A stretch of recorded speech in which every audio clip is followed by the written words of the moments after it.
দাশগুপ্তের লেখা কবিতা সার্থক জনম।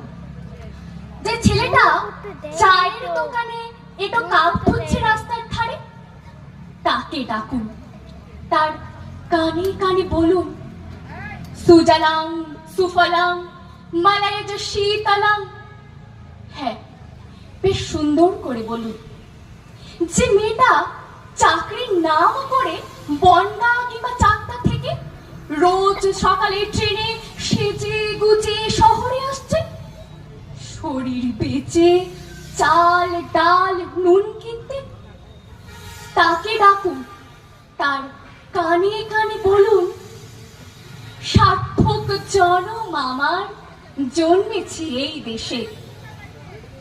যে ছেলেটি লটারির টিকিট নিয়ে দরজায় দরজায় ঘুরছে আর বলছে, বিশ্বাস করুন আমি ভদ্রলোক, আজ 10 বছর হলো আমার কারখানা বন্ধ, লক আউট, তাকে ডাকুন, তার কানে কানে বলুন, বলো বলো বলো সবে, শত বিনা মেনু রবে, ভারত আবার জগৎ সভায় শ্রেষ্ঠ আসন লবে।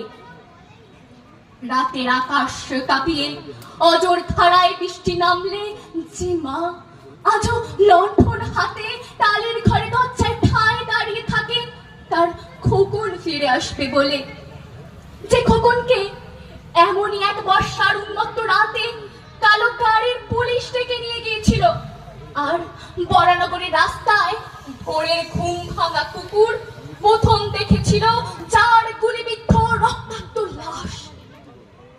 সেই মাকে ডাকুন, তার কানে কানে বলুন, হাম বুলবুলি है इसकी ये गुलसिता हमारा, सारे जहां से अच्छा हिंदुस्तान हमारा। সবাইকে সব কিছু বলা শেষ হলে শুনশান শীতের রাতে পাঁচ মাথার মোড়ে ঘোড়ায় চড়ে বসা সেই মহাবিপ্লবীর পায়ের সামনে ধীরে ধীরে এগিয়ে যান। ফাঁকা রাস্তায় রাতের বাতাসে কান পাতুন, শুনতে পাবেন সেই বিপ্লবী পুরুষের বজ্রকণ্ঠ, আমি তোমাদের কাছে রক্ত চেয়েছিলাম তোমাদের স্বাধীনতা এনে দেব বলে, আমি পারিনি, কিন্তু আমি আমার সমস্ত জীবন উৎসর্গ করেছি, আর তোমরা তোমরা নমস্কার।